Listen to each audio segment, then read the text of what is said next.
Okay guys, I don't know if this is interesting for you. If not, you can just fast forward through it. Before I start today, I wanted to just tighten up all my tools. Sharpen up all my tools. And for this I've got the Tormek system. I've got a T7. There's a T8 now, which is the newer version of this. What this offers is, it offers repeatability. Of course you can achieve the same result just by hand, by eye,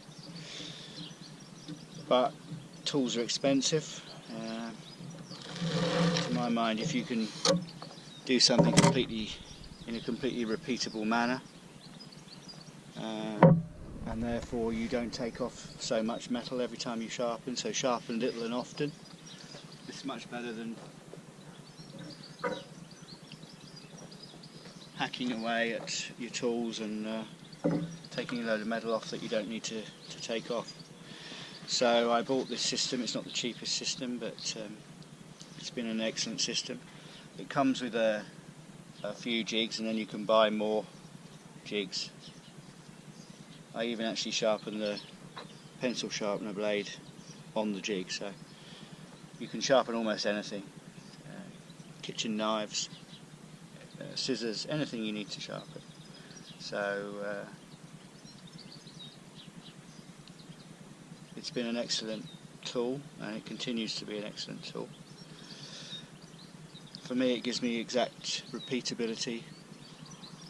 Also, if tools are wearing unevenly, you can correct that. If you're using one side of the tool more than another side, and ordinarily you'd just be sharpening away and emphasising that difference. But with this, you're able to correct the difference, because you can actually see the difference between the two faces of the tool, if it has two faces, or the shape of the tool, etc. So I'm going to do my skew, and for the purposes of that, I've got my settings actually written on here. So this tells me the angle, 20 degrees, the distance out, which is that distance there from the jig to the edge, and it also says the setting off the wheel, which is B. So on my turning tool setter, which is part of the system, which is this, you can see we've got all the different settings on here, and A and a B. So B is this setting. So once the two wheels contact, rotate, you know this is exactly the right distance. Okay. For the purposes of this, I've just put some red marker on the face. You can also use this method actually if you are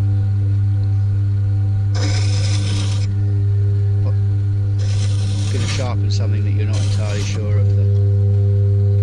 So you see, we're actually taking off right from the bottom here. We could drop out a touch. It's indicating that we're a little bit close. And I know why that is. It's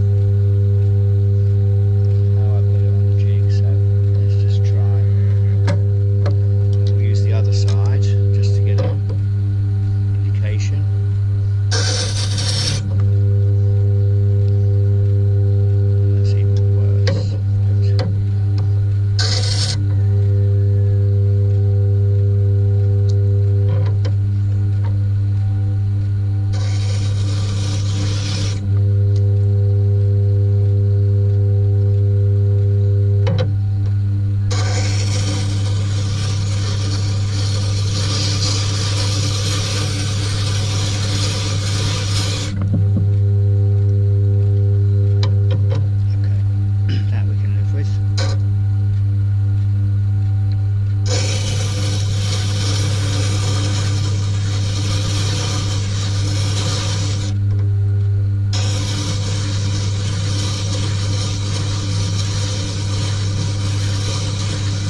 demonstrates that I'm really wearing this much more than I'm wearing the top edge when I'm working with the tool.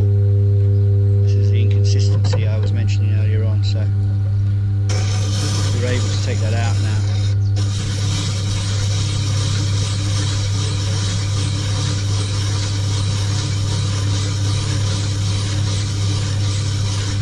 See a little burr forming on this side, so I know we're coming up. We've just got a couple of millimeters left to go on this corner.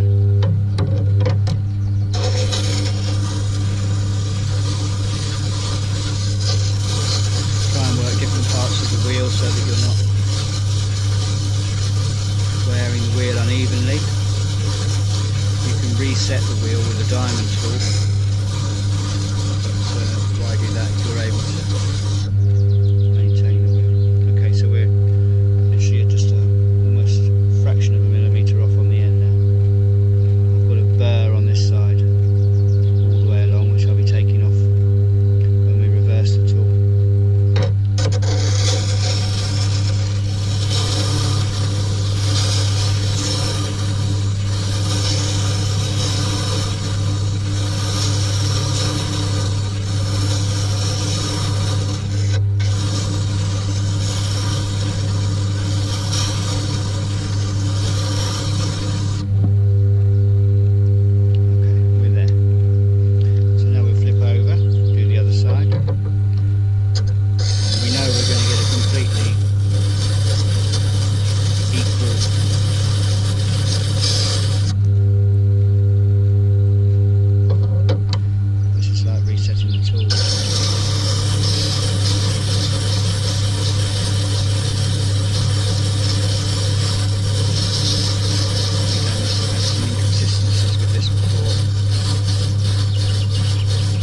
Changed it from a straight skew to a round profile, putting a small round profile on it.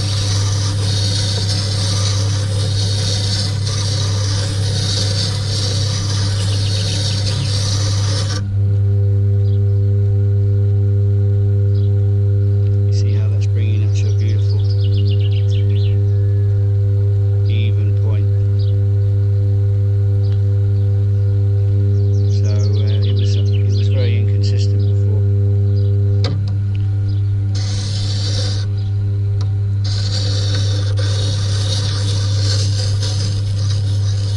I should mention that I've got the wheel on the rough setting.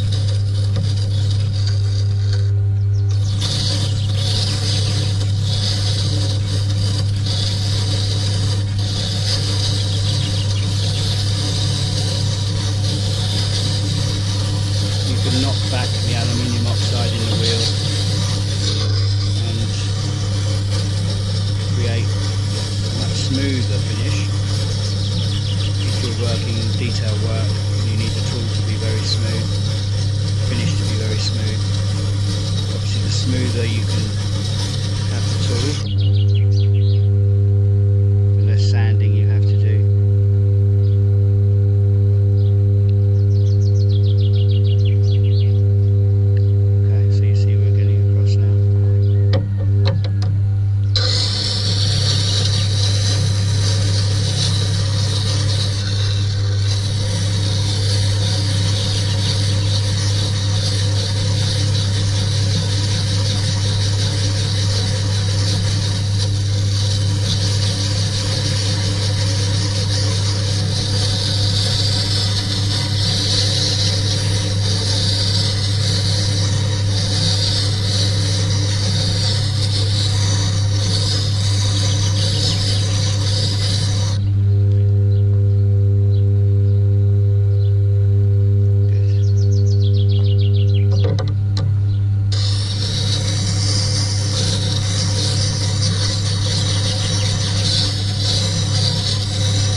heat,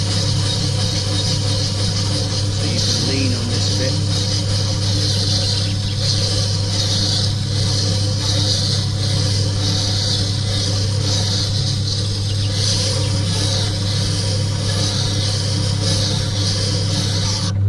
Without being worried about any heat build up.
grinding paste on the leather wheel.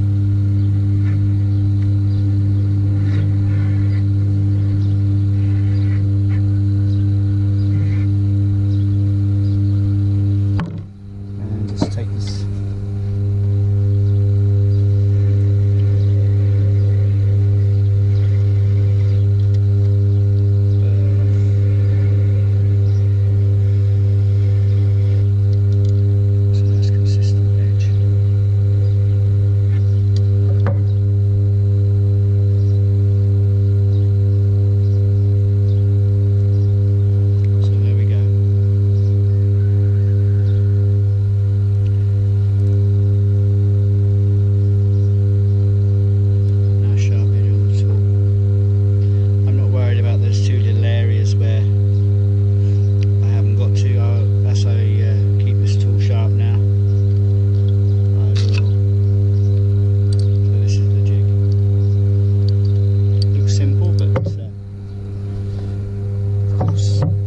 anything that's had a lot of time spent on it looks simple. I do a gouge now.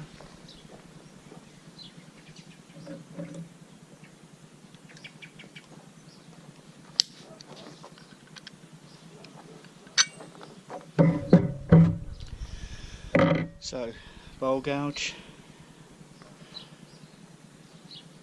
one of the most used tools.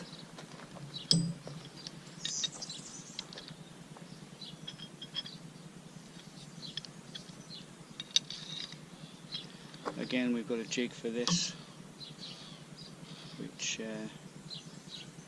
allows us to set everything. I've already got it set on 6, which is the correct setting for me. And 75.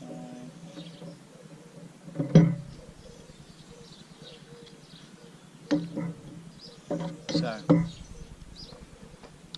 working off here,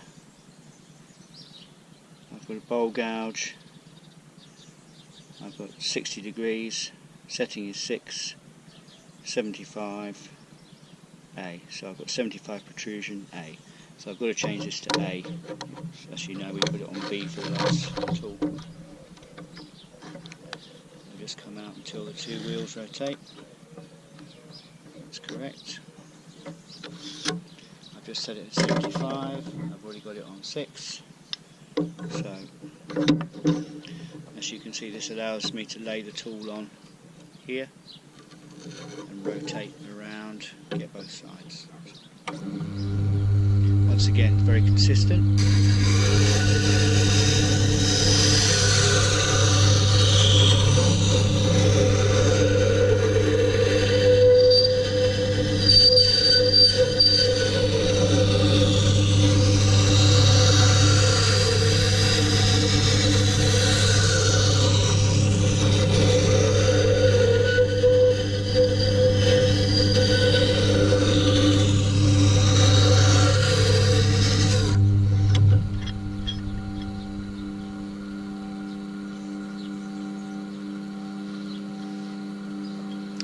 See, we're taking off a little bit more on this side. Let's put some red on it for you.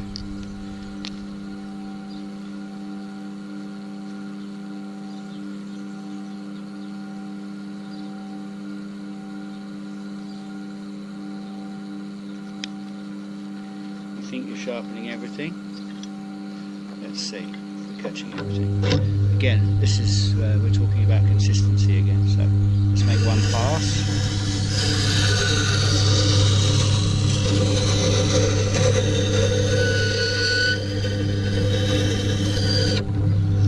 So you can see we're just missing the very top edge on this side, which is of course the most important, the cutting edge. Everything's perfect on here. We've just got a little bit that we're missing on this side, so just need to keep going.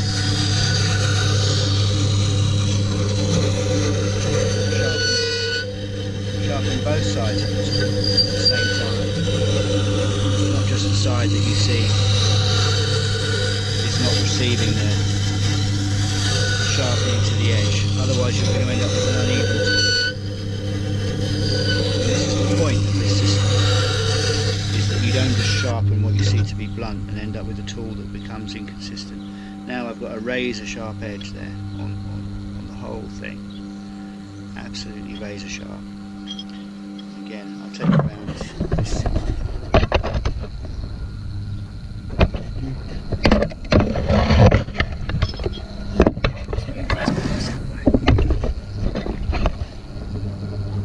So on this side we've got the leather wheels. They're already impregnated with oil, because I keep them impregnated with like a light machine oil, so you hardly need any of this paste.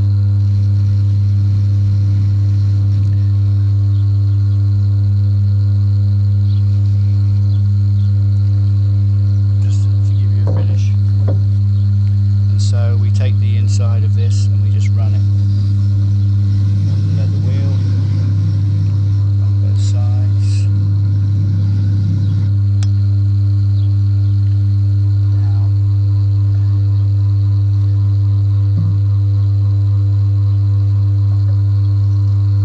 the inside's completely polished out, we've got no burr, so it's ready for use.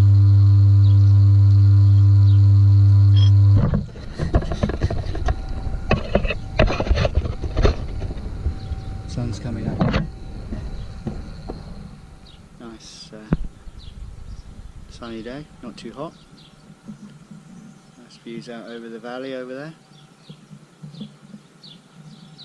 Not such a bad place to work. Come into my office, as they say. So I'm happy with that now. This system has a detachable handle, so I have a handle here with a collet. This goes in, and then a couple of grub screws just secure it in. It means you can use the same handle for multiple tools, and you're not constantly buying more tools just for, sorry, more handles.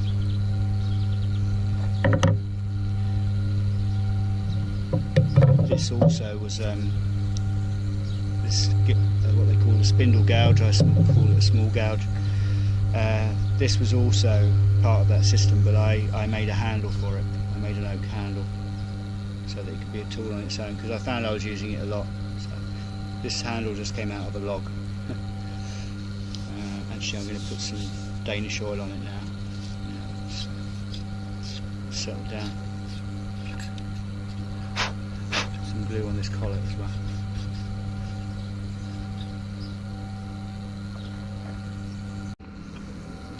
Okay, so we're going to use the same jig. I've changed the settings. Just a new edge on this spindle gouge or small gouge. People call these spindle gouges because they use them for spindle turning, but you can use them for so many things that I don't know why they do call them a spindle gouge really. Small gouge. Fresh edge on that, you can see.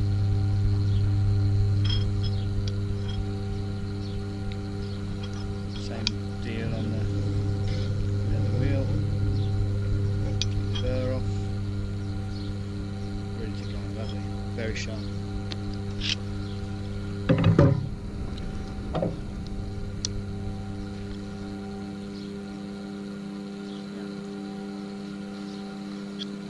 That is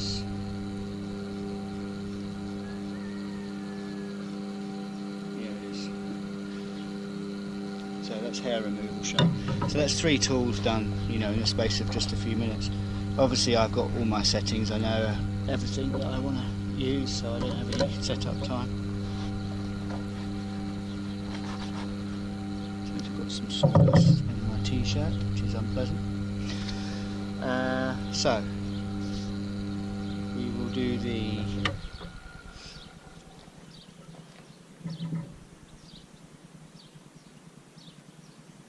scrapers. Give a small amount of cup of tea. There it is.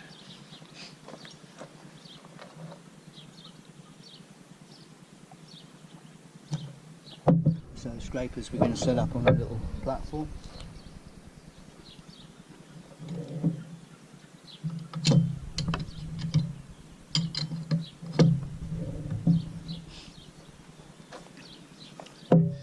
This I just do by eye, basically, because I have these set how I want them set. So let's put some colour on.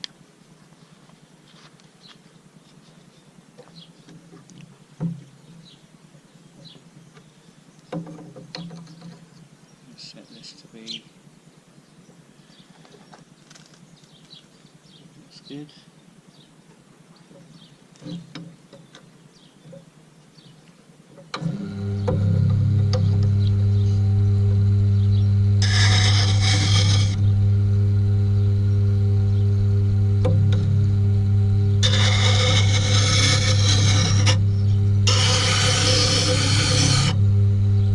Yeah, so we're getting a nice polish on the top edge there.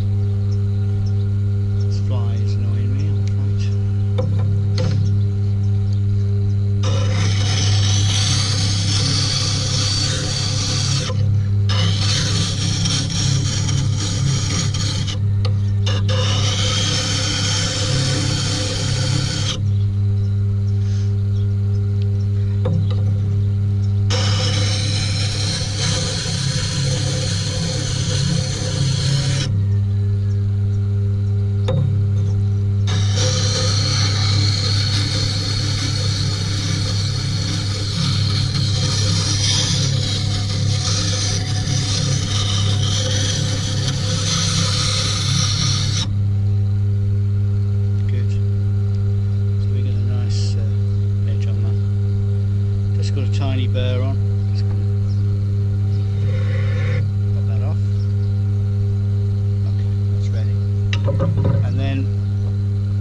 What else? What else? What else?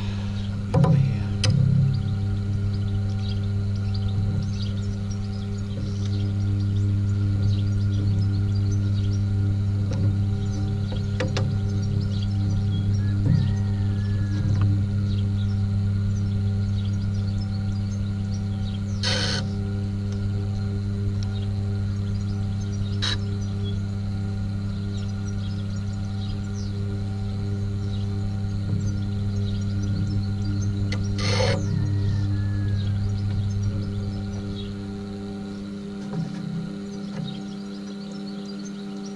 This is one of Grandad's old tools, which I've also made an oak handle for.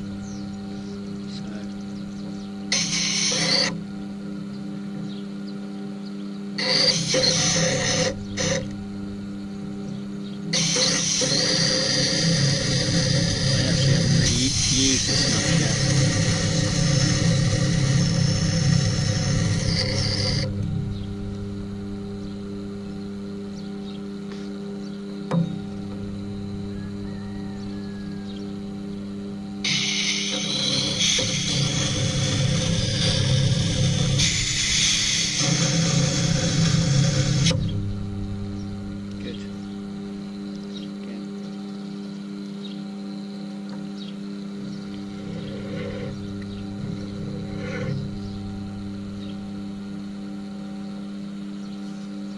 Sharp.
So you see how quickly it's possible to work on all of these tools. Again.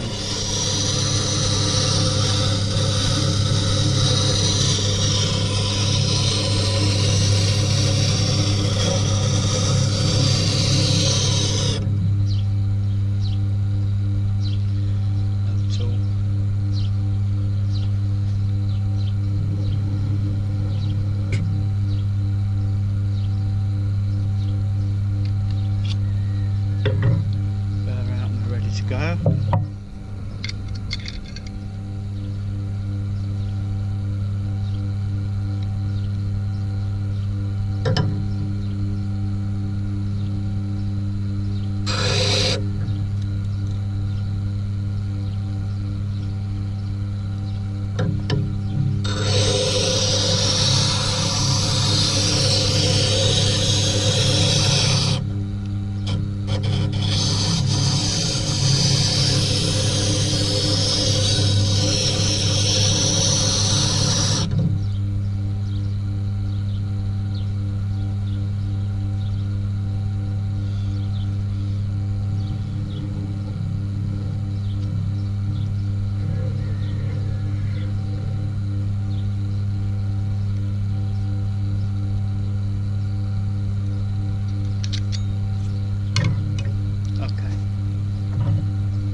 Okay guys, well, that's shown you